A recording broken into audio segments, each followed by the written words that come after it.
Шариатта бала эркелетүү кандай каралган? Биз кыргыздар жан жаныбарлардын балдарын аттары менен эркелетебиз. Мисалы, күчүгүм, кулунум, улагым деген сыяктуу.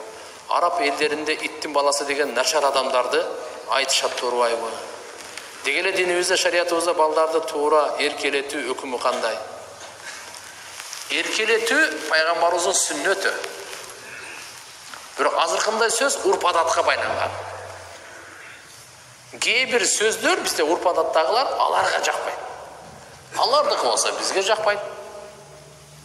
Кээ бир адамдын мимикалары, кылыктары, кыймылдары бизде туура айып көрүлбөйт, бирок аларда айып көрүлөт.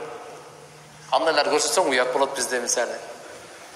Ошондой эле сөздөр менен деле аларда эң жаман эле сөзү ошол. Иттин баласы депчи, урушкан эле ошол да. А бизге окшогон сөккөндө билесиз го кандай арам сөздөрдү сөкөт. Тооба кылдым, адам коркуп турган, А бирок аларда андай жок. А бирок азыркындай кылып эркелетсе эчтеке эмес. Пайгамбар саллаллаху алейхи ва саллям Хасан Хусейн разияллаху анху ушунча жакшы көрөт эле. Жумада минбарда мындай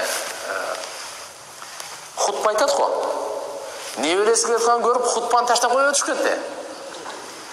Үстүнө мингизип алат эле. Пайгамбар ушунчалык эркелетип өтсө, бир сахаба келип сурайт: "Я Расулаллах, мен 10 балам бар. 10 баламды эркелетип өппөпмүн" дейт.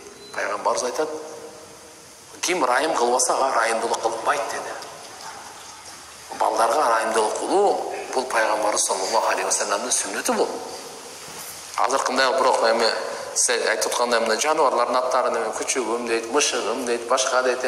Бул жакшы көргөн сөздөн айтылып аткан нерсе ал. Өзү бардыгы эле жаныбардын балдарычы аябай сүйкүмдүү болот да.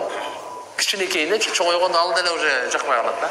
А кичинекейинде бардыгы эле мышыктын баласы, иттин баласы деп кандай бир баарыбыз эле билебиз да. Чөжөлөр кандай, бардыгы эле ошондой. Кулун, улак, эмнени алсаңыз эле кичинекейинде Алла таала ушундай кылып жараткан да. Ошондон улам буда ошентип жакшы көрүп айтат. Эч кандай зыян эмес.